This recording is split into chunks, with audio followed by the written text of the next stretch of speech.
Drew Harwell last updated 1958, November 24, 2017. Donald Trump Jr. helps kick off Iowa's pheasant hunting season.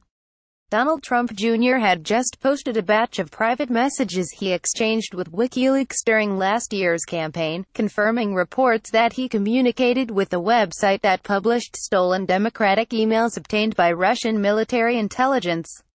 More nothing burgers from the media and others desperately trying to create a false narrative, the president's oldest son wrote on Instagram.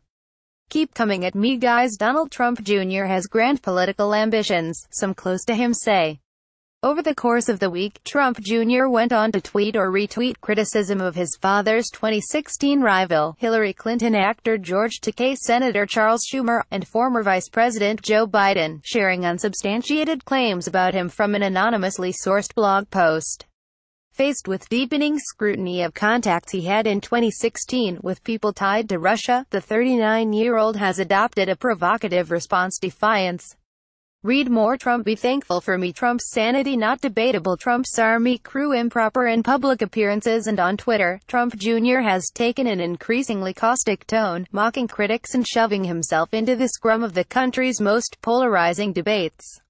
It's an unorthodox legal strategy for someone under scrutiny by congressional investigators, whose every word could be used against him. But the approach fits with the real estate executive's growing public persona as a right-wing provocateur and ardent defender of Trumpism. "He's very smart to be in the spotlight," said Charlie Kirk, a friend and the founder of the conservative college and high school group Turning Point USA. Donald Trump Jr. has taken his defense of his father to new heights in recent months. Would they stop the investigation if he stopped tweeting? He's in a situation where either you defend yourself, reassure the base, reassure the supporters, or stay silent. And if you're totally silent, it only increases suspicion. The Trump base is with him, Kirk added. Most people can't even keep up with this stuff, anyway. The Russia-related controversies have heightened Trump Jr.'s rising profile. Donald Trump Jr. rarely spends time with his father.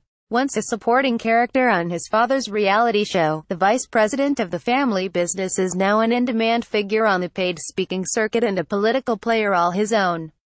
Last month, he delivered a speech on the field of the cavernous Dallas Cowboys Stadium, ing off to a group of University of North Texas donors about liberal imperialists, media vitriol, and universities that train your children to hate our country.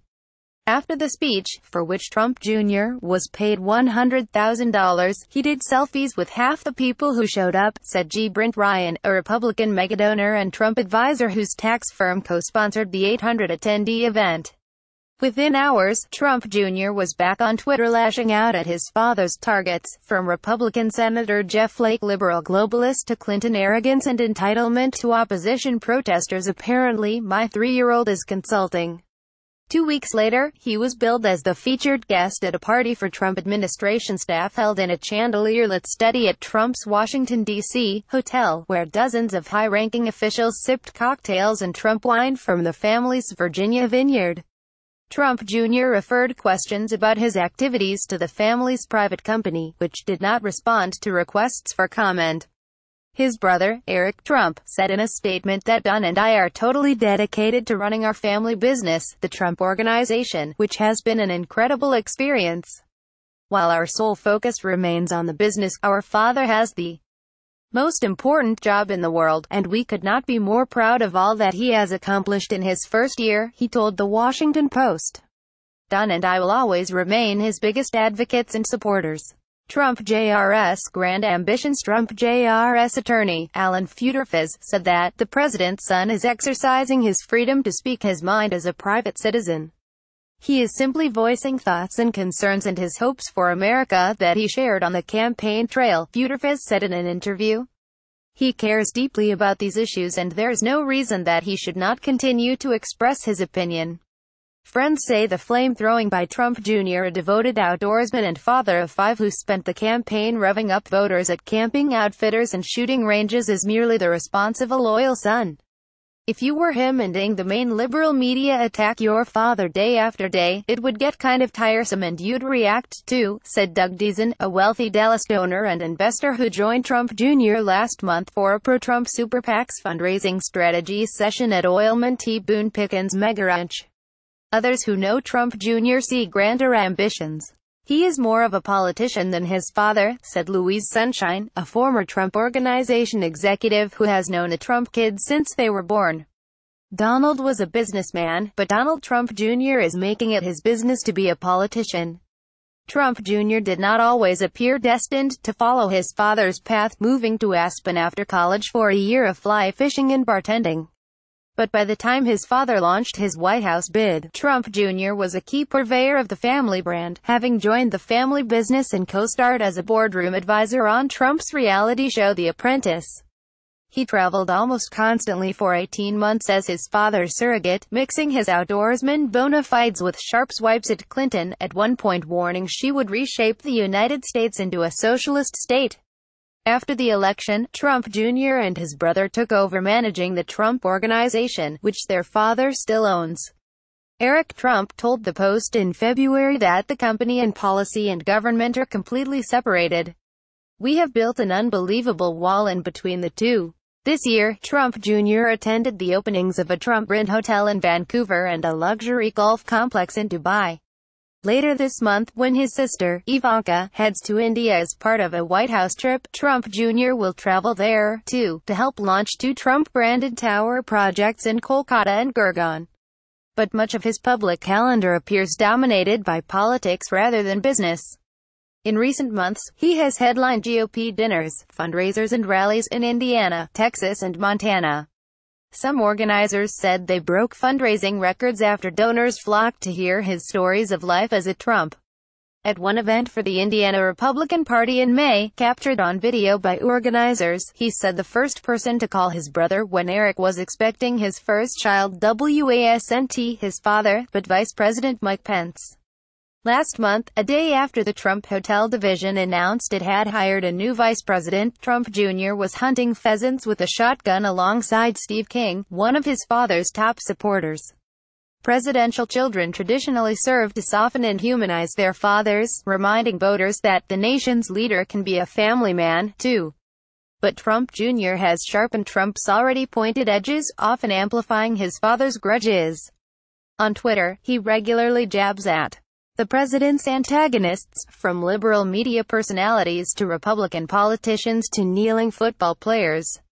Responding on Tuesday to a CNN guest's claim that Trump rarely attacks white men, Trump Jr. rattled off 19 of his father's white male targets in a single tweet, including former President George W. Bush and current Attorney General Jeff Sessions. He often retweets or references far-right voices, as well as websites aimed at conservatives, such as Gateway Pundit, The Federalist and Breitbart News. Earlier this month, he retweeted a comment that the Clintons were an unscrupulous gang of thugs and noted a fringe-right conspiracy alleging that the couple covered up a murder. In more than 400 tweets last month, he referred to his company only once, retweeting one of its posts offering thoughts and prayers after the Las Vegas shooting massacre. In the coming weeks, Trump Jr. will appear at a $200 Apperson fundraiser in Kansas for gubernatorial candidate Chris Kobach, a torchbearer for Trump's voter fraud crusade, and keynote a Turning Point USA banquet for thousands of students in Palm Beach, Florida. Kirk, the group's founder, said the event received hundreds of new applications when Trump Jr.'s attendance was announced. Part of what makes Don's brand unique is he's not afraid to push the envelope, not afraid to push the boundaries and call people out, Kirk said. Trump Jr.'s public bravado comes as he faces persistent questions about what multiple Russia probes will reveal about the role he played during his father's White House run. Along with the messages he exchanged with WikiLeaks, Trump Jr. met at Trump Tower in June 2016 with a Russian lawyer in hopes of getting damaging information on Clinton. "I love it," he wrote to an associate about the possibility that the lawyer would have material on the Democratic candidate. Trump Jr. testified privately in September for 5 hours before a Senate committee and said in a statement that he did not collude with any foreign government and does not know of anyone who did. But he faces growing calls by Democratic lawmakers to participate in a public hearing and answer questions about any knowledge he might have about Russia's effort to boost his father's campaign.